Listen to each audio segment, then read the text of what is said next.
Boa noite, eu sou Karine, vou apresentar o seminário sobre aracnida e miriápoda, na disciplina de Zoologia de Invertebrados 2, cujo docente é Tiago Santos. Vou começar aqui com a aracnida. Os aracnídeos fazem parte do filo dos artrópodes, pois têm apêndices articulados, o corpo metamerizado e exoesqueleto de quitina. Essa classe, ela inclui os conhecidos ácaros, aranhas e escorpiões. Eles vivem em ambientes quentes, úmidos e sombreados, como dentro de troncos e embaixo de pedras, né? E esses animais têm seus corpos divididos em cefalotórax, que é o prossoma, e abdômen, que é o opistosoma. No prossoma, ficam as quelíceras, que são apêndices com funções de injetar veneno se o animal for venenoso, os pedipalpos, que são apêndices parecidos com as patas, usados para segurar as presas e também para o parceiro no momento da cópula, e 4 pares de patas. Os pedipalpos e as quelíceras ainda servem para manipular o alimento e carregar os ovos. O opistossoma pode ser segmentado e ter alguns apêndices específicos, né, para a função de cada indivíduo, né, como a fiandeira em aranhas que formam teias. Bom, a estratégia básica de alimentação dos quelicerados é a captura de presas, seguida de digestão externa extensiva e, por fim, a ingestão do alimento. A alimentação do escorpião visto que eles se alimentam principalmente de insetos, embora algumas espécies grandes possam comer ocasionalmente cobras e lagartos, a maioria tem vida noturna e detectam suas presas, principalmente por meio de mecanorreceptores extremamente sensíveis. Quando o escorpião ele localiza sua vítima, ela é agarrada pelos pedipalpos quelados, aí o telso desse animal é usado para injetar o veneno na presa. O veneno deles é uma neurotoxina capaz de paralisar e matar rapidamente a maioria das presas. Na verdade, o veneno de alguns escorpiões pode matar animais maiores, inclusive seres humanos. Quase todas as aranhas são carnívoras predadoras. Elas capturam suas presas através de armadilhas chamadas de teias. Quando uma presa em potencial atinge e adere a essa teia, seus movimentos enviam vibrações que alertam a aranha, que se move rapidamente até a vítima, né, e a pica injetando veneno. Assim, a presa é rapidamente imobilizada ou morta pelo veneno. Quase todas as aranhas têm glândulas de veneno, mas a toxicidade do veneno das aranhas é muito variável e apenas cerca de 12 espécies são consideradas perigosas para os seres humanos. Bom, o sistema digestivo dos quelicerados segue o plano básico dos artrópodes, incluindo tratos digestivos anterior, médio e posterior. Em muitos aracnídeos, partes do trato digestivo anterior são modificadas como órgãos contráteis para sugar os alimentos liquefeitos. Nos escorpiões, essa função é atendida pela faringe muscular e nas aranhas por um estômago sugador sofisticado. O trato digestivo médio dos quelicerados tem secos digestivos pareados e é onde ocorre a digestão química final e absorção. Apenas a digestão preliminar das proteínas ocorre no meio extracelular. A maioria das aranhas tem 4 pares de secos digestivo e uma câmara de mistura espaçosa conhecida como bolsa intercoral. Já o trato digestivo médio dos escorpiões tem 6 pares de secos digestivos, sendo o primeiro par as glândulas salivares, que produzem grande parte do suco digestivo usado na digestão externa preliminar desses animais. O sistema nervoso desses animais conta com o gânglio cerebral, ou cérebro, né, que inclui o protocérebro, que inerva os olhos, o deutocérebro, que inerva as quelíceras, e o tritocérebro, que inerva os pedipalpos. A massa ganglionar ventral, que inclui os gânglios prossomiais segmentares fundidos, dá origem aos tratos nervosos dos pedipalpos e das pernas locomotoras desses animais. Nas aranhas, tem um par de gânglios abdominais e nos escorpiões tem os gânglios segmentares do cordão nervoso ventral, que inervam os apêndices, os músculos e os órgãos sensoriais dos mesmos. Os aracnídeos têm órgãos sensoriais bem desenvolvidos. A maioria dos pelos do corpo de uma aranha ou de um escorpião consiste em mecanorreceptores. Um segundo tipo de cerdas também é encontrado no apêndice de muitos aracnídeos. Essas cerdas são menos abundantes e mais finas, mas extremamente sensíveis. Os órgãos sensoriais de fenda também são mecanorreceptores dos aracnídeos. Já a quimiorrecepção dos aracnídeos consiste em detectar compostos químicos transportados por líquidos e pelo ar que entram em contato com o corpo do animal. Essa capacidade dupla pode ser comparada com os sentidos de tato e olfato. O sentido olfatório desempenha funções importantes na localização da presa e nas espécies em que as fêmeas liberam feromônios sexuais. Mas os quimiorreceptores mais importantes provavelmente são as centenas de sensilas cerdosas que estão presentes nos pedipalpos, em outras áreas ao redor da boca e nas pontas dos membros que ficam em contato com o substrato. As aranhas também têm detectores de umidade conhecidos como órgãos tarsais e os olhos rabidoméricos, que podem ter a função de recolher e concentrar a luz em condições de baixa luminosidade, que é aquelas aranhas que fazem caçada noturna. Os escorpiões têm um par de estruturas singulares em forma de pentes grandes, as pectinas, que atuam como mecanorreceptores e quimiorreceptores. O sistema circulatório desses animais, como de outros artrópodes, consiste em um coração dorsal com ósteo situado dentro de um seio pericárdio, que dá origem a vários vasos com extremidades abertas. O sangue sai desses vasos e entra na hemocele, onde banha os órgãos e supre as estruturas de troca gasosa antes de voltar ao coração. O coração de uma aranha, ele está localizado dentro do opistossomo e tem de 2 a 5 pares de ósteos. As estruturas aéreas de troca gasosa das aranhas incluem os pulmões foliáceos e as traqueias. Esses pulmões foliáceos estão localizados apenas no segundo e no terceiro segmento do opistossomo, e o sangue que passa por ele volta diretamente ao seio pericárdio por meio da veia pulmonar. O sistema circulatório dos escorpiões é muito semelhante aos da aranha, com exceção de que é construído de maneira a acomodar-se a um corpo alongado e geralmente maior. O coração tubular desses animais tem 7 pares de ósteos e estende-se ao longo da maior parte do mesossomo, onde uma rede extensa de artérias fornece sangue à hemocele, que circula por todo o corpo, e aos 4 pares de pulmões foliáceos. Os aracnídeos possuem pigmento respiratório, denominado hemocianina, que se encontra dissolvida no plasma sanguíneo da maioria desses animais.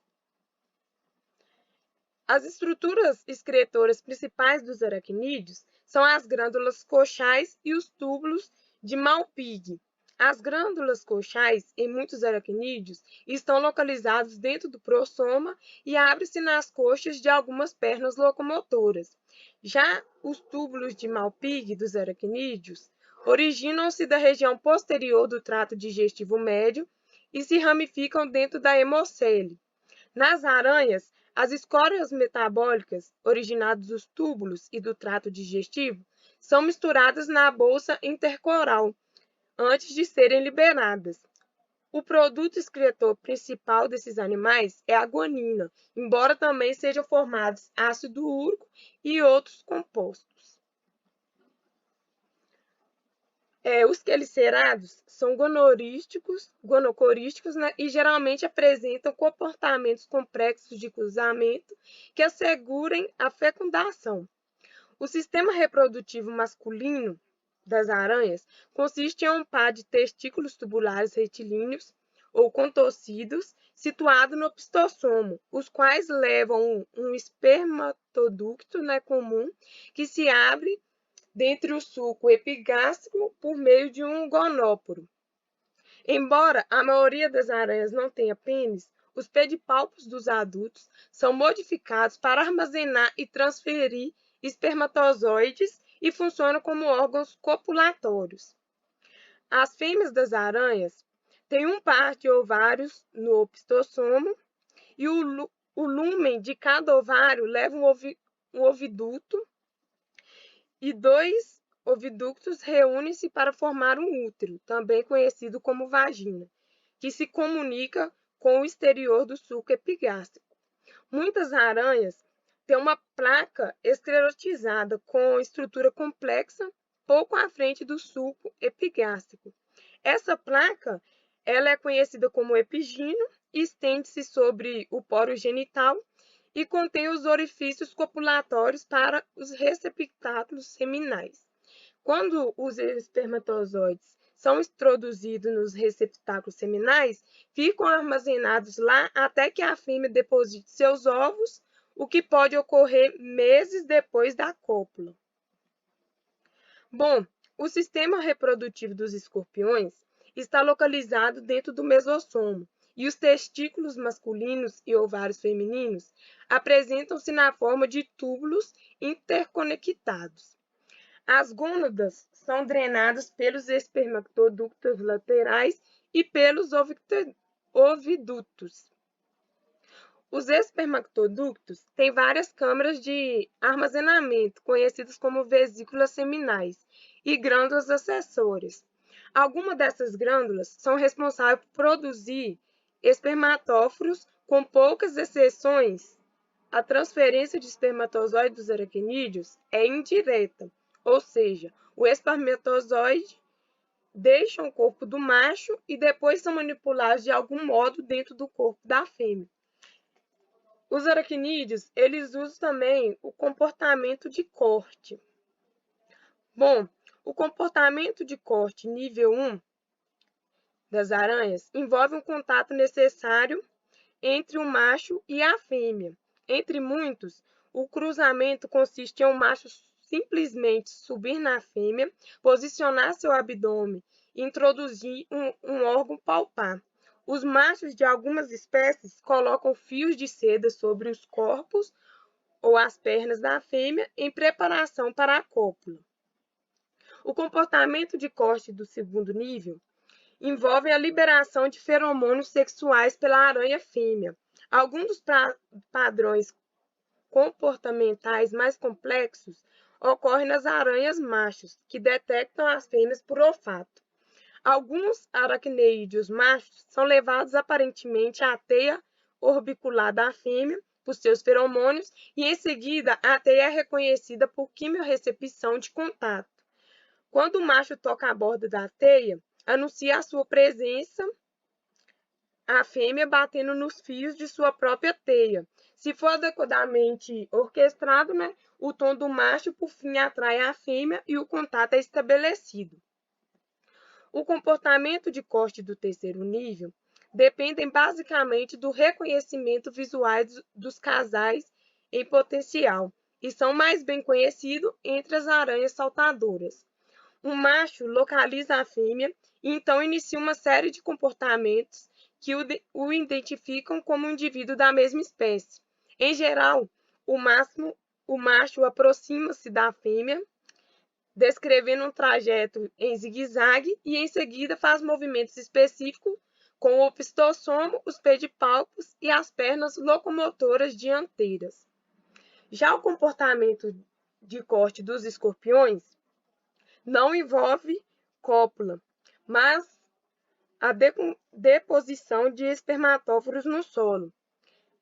Em caso típico, o macho inicia o ritual segurando os pedipalpos da fêmea com os seus.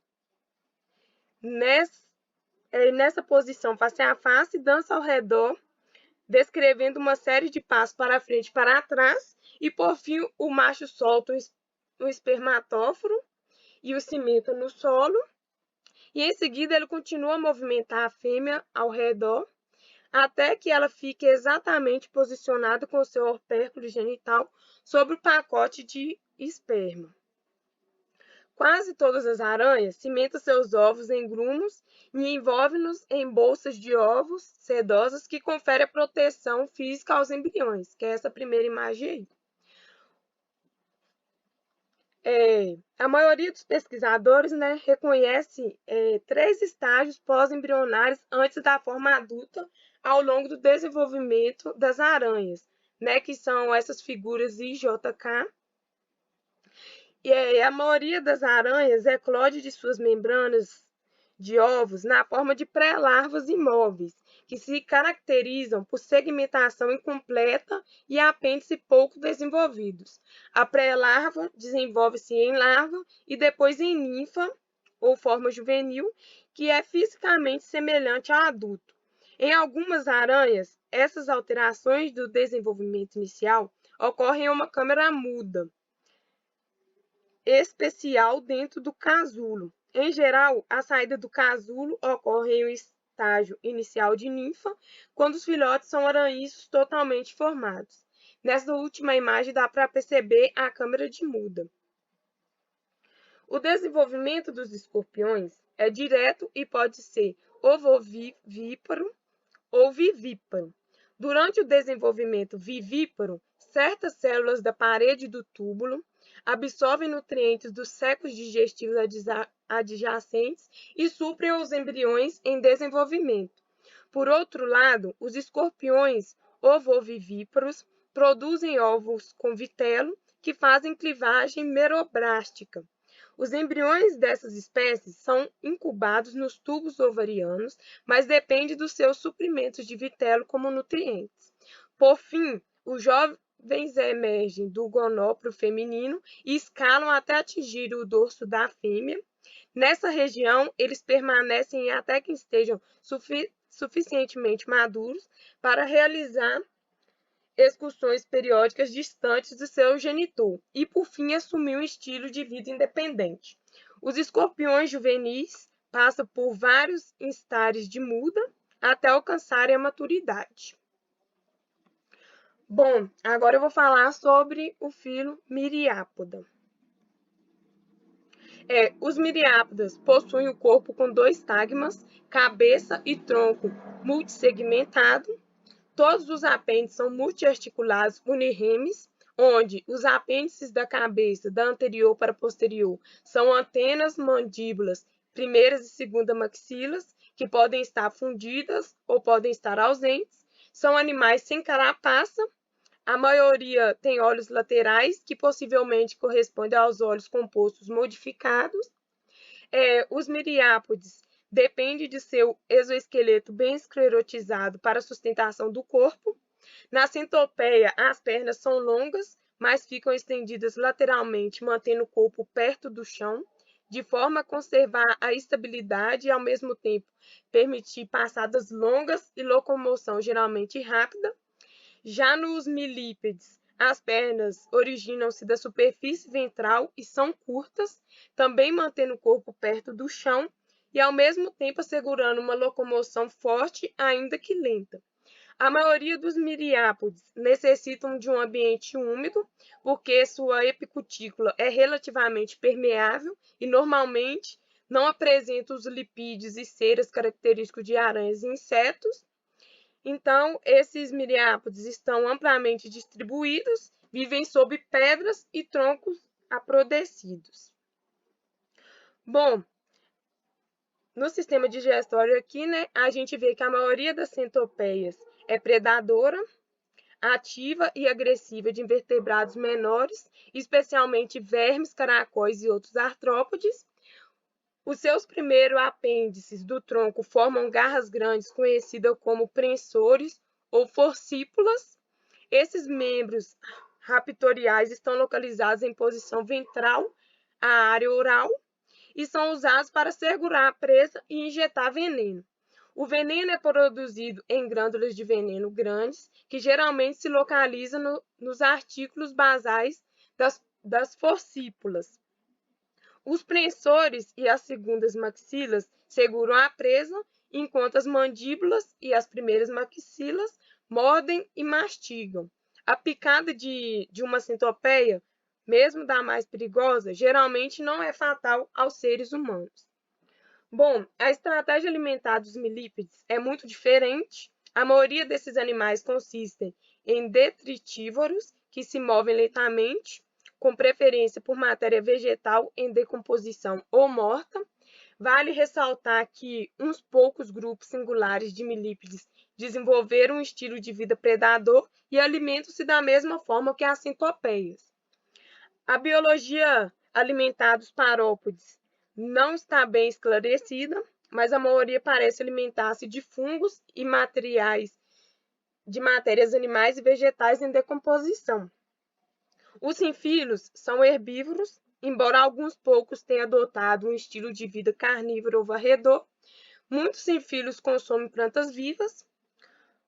Como os tubos digestivos de todos os artrópodes, o trato digestivo longo e geralmente retilíneo dos miriápodes é dividido em uma região anterior, região mediana e região posterior.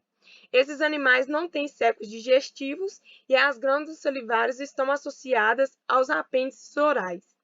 A boca leva internamente a um esôfago longo, que algumas vezes se expande posteriormente, formando uma região de armazenamento ou um papo e moela. A moela muitas vezes contém espinhos cuticulares que ajudam a separar as partículas grandes do alimento que entra na região mediana do trato digestivo e é onde ocorre a absorção.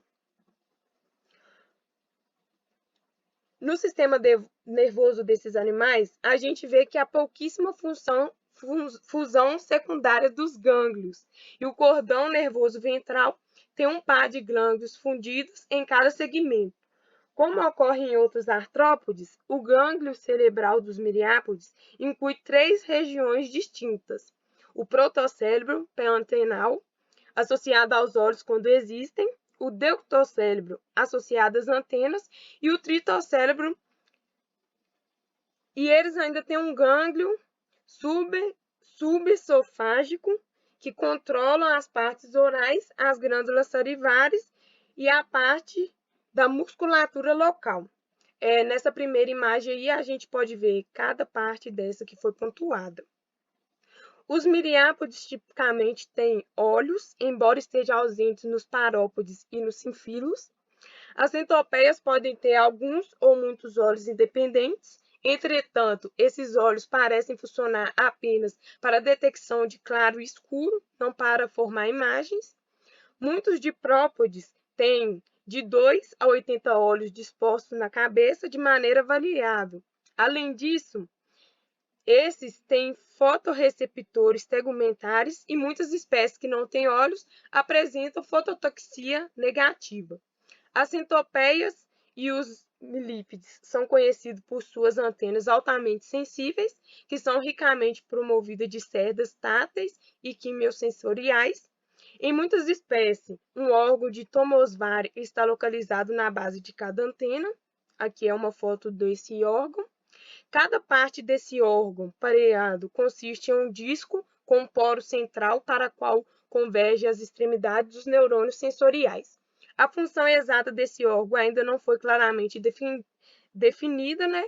E as especulações é que variam amplamente desde a quimiosensibilidade, percepção de pressão e detecção de umidade e até de audição. O sistema circulatório dos miriápodes inclui um coração tubular dorsal, que bombeia o líquido hemocélico, o sangue, né, em direção à cabeça. O coração estreita-se anteriormente, formando uma aorta semelhante a um vaso, a partir da qual o sangue flui para os segmentos posteriores por meio das câmaras hemocélicas grandes, antes de retornar ao seio pericárdio e, por fim, voltar ao coração por meio dos ossos laterais pareados. A circulação é lenta e a pressão do sistema é relativamente baixa. Nos diprópodes, o coração tem 2 pares de ósseo em cada diprosegmento. Nos quilópodes, existe um par de ósseo em cada segmento.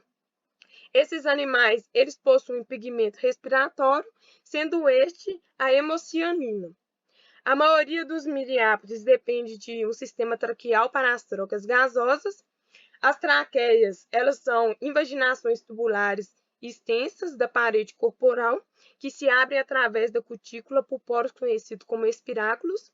Esses espiráculos estão posicionados em padrão segmentar, embora não necessariamente em todos os segmentos. Na maioria dos quilópodes, os espiráculos estão localizados na região pleural membranosa, logo acima e atrás da base da perna. Na centopeia, os orifícios respiratórios são dorsais e levam a feixes espessos de traqueias muito curtas, que terminam dentro do coração. Os diprópodes geralmente têm 2 pares de espiráculos por diprosseguimento, que estão localizados um pouco à frente das coxas da perna. Nos sinfílos, um único par de espiráculos abre-se nas laterais da cabeça e as traqueias suprem apenas os primeiros 3 segmentos do corpo. Com exceção de algumas espécies primitivas, os parópodes não têm sistema traqueal. Em geral, cada espiráculo abre-se dentro de um átrio, cujas paredes são revestidas por cerdas ou espinhos, denominados tricomas, que impedem que poeira, detritos e parasitas entrem nos tubos traqueais. Os espiráculos comumente são circundados por uma peritrema, que também facilita a eliminação das partículas estranhas. As partes mais internas do sistema traqueais desses animais são conhecidas como traquíolas, que são canais cheios de líquidos com paredes finas que terminam na forma de uma célula única. Ao contrário das traqueias, as traqueolas não são substituídas durante a equidise. Todos esses que eu falei aqui estão aqui presentes na imagem A e B. Bom, o sistema excretor desses animais conta com 2 estruturas que filtram os líquidos corporais. Essas estruturas são chamadas túbulos de Malpighi, que apresentam de 1 a 2 aberturas para excreção. Em geral, os miriápodes têm apenas um par de túbulos de Malpighi. Os miriápodes são gonocorísticos e ovíparos. Assim como a maioria dos aracnídeos, muitos miriápodes dependem de uma copulação indireta e inseminação. Pacotes de espermatozoides são depositados no ambiente ou guardados pelo macho e recolhidos pela fêmea. Todos os miriápodes têm desenvolvimento direto, com os jovens eclodindo como adultos em miniatura, embora muitas vezes com menos segmentos corporais. Primeiro eu vou falar aqui dos quilópodes, da reprodução e desenvolvimento dos quilópodes. As centopeias fêmeas têm um único ovário alongado, como a gente pode ver aqui na imagem do canto, a imagem mais da direita. Tem um ovário alongado situado acima do trato digestivo, enquanto os machos têm de 1 a 26 testículos localizados na mesma região. Os espermatozoides são empacotados em espermatóforos, que são transferidos à fêmea. Contudo, na maioria das espécies, as fêmeas produzem uma rede nupcial de seda, que é tecidos por glândulas genitais modificadas, e os machos depositam o espermatóforo nessa rede, que é essa primeira imagem aí do lado esquerdo. Os casais de centopeia em cruzamento tipicamente demonstram comportamento de corte, batendo suavemente um no outro com suas antenas e muitas vezes movendo o espermatóforo volumoso para dentro da rede nupcial e, por fim, a fêmea recolhe o espermatóforo. Esses animais, eles fazem equidise até que alcancem a maturidade e mesmo depois disso. Bom, em sequência, agora eu vou falar aqui dos diprópodes, em seguida dos parópodes e, por último, dos sinfílos. Bom, os milípedes têm um único par de gônadas alongadas nos 2 sexos. Diferentemente dos quilópodes, as gônadas dos milípedes estão situadas entre o trato digestivo e o cordão nervoso ventral. Nas fêmeas, cada oviducto abre-se separadamente em um átrio genital, localizado perto das coxas do segundo par de pernas. Os machos têm um par de pênis também localizados nessa mesma região. Na maioria dos milípedes, o cruzamento ocorre por cópula indireta, na qual os orifícios genitais do macho e da fêmea nunca realmente entram em contato. A maioria dos milípedes recém-nascidos tem apenas 3 pares de pernas. Os segmentos e os pares de perna novos são acrescentados a cada muda, de acordo com um dentre 3 esquemas de desenvolvimento possível. O primeiro esquema é a hemianamorfose, que é quando a quantidade final de segmentos e pares de pernas é alcançado depois de algumas mudas, mas o animal precisa passar por outras mudas sem aumento da quantidade de segmentos antes que alcance o tamanho adulto e a maturidade sexual. O segundo esquema é a teloanamorfose, que é quando a obtenção da quantidade final de segmentos e pares de pernas coincide com a aquisição da condição adulta e não ocorrem mudas adicionais. Já o terceiro esquema é a eunamorfose, onde novos segmentos e pares de pernas são acrescentados a cada muda e o animal continua a passar por mudas mesmo depois de alcançar a maturidade sexual. Agora, nos parópodes, a gente vê que nas fêmeas dos parópodes, um único ovário está situado abaixo do trato digestivo, mas nos machos, os testículos estão localizados acima do trato digestivo. Assim como ocorre nos milípedes, os gonóporos estão situados no terceiro segmento do tronco. As fêmeas, elas recolhem um espermatóforo, geralmente depois que o macho o suspende com um ou alguns fios de seda entre 2 pedras ou folhas.